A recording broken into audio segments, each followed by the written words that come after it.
এটা হলো মূল বিষয়। সাদ, আপনি এর দিকে লিখেছেন, রাগ কন্ট্রোল করার ও ধৈর্য বৃদ্ধি করার কিছু উপায় বললে কৃতজ্ঞ হব।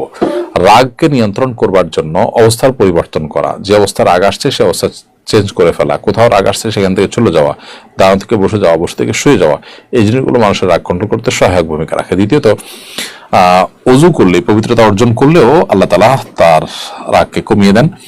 তৃতীয়ত, আউযুবিল্লাহি মিনাশ শাইতানির রাজিম পাঠ করলে আল্লাহ তাআলা রাগ প্রশমিত করে দেন। সেই সাথে ধৈর্য ধারণ করবার জন্য ধৈর্যশীল মানুষদের সোহবত, সান্নিধ্য, তাদের সাথে উঠা বসা করা, এটা অনেক সময় ব্যক্তির মধ্যে ধৈর্য সৃষ্টি করতে সহায়ক ভূমিকা রাখে।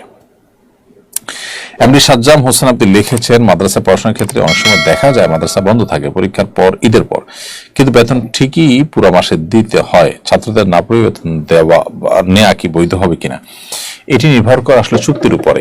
শিক্ষা প্রতিষ্ঠানের সাথে শিক্ষকের যদি এরকম চুক্তি থাকে যে তুমি আমাকে প্রতি মাসে 12 মাসের টাকা দিবা, আমি এই পরিমাণ অল্প ডিউটি করব, এটা যদি এগ্রি হন তাহলে সেক্ষেত্রে তাই। আর যদি সেরকম কিছু না হয়, বরং এমন চুক্তি হয় যে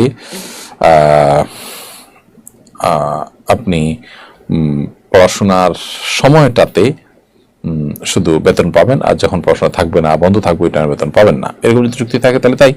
এই জন্য এই বিষয়টি নির্ভর করে উভয় পক্ষের পরস্পরের মধ্যে কি চুক্তি হয়েছে তার উপরে। তবে যদি চুক্তি হয়ে থাকে যে আপনি মাসে 1 দিন ক্লাস করান আর 10 দিন করান কিংবা না করান, বেতন আপনি ঠিকই পাবেন, এই মর্মে দুপক্ষ চুক্তি করে থাকে, তাহলে সেক্ষেত্রে এই টাকা নেওয়া তার জন্য জায়েজ হবে।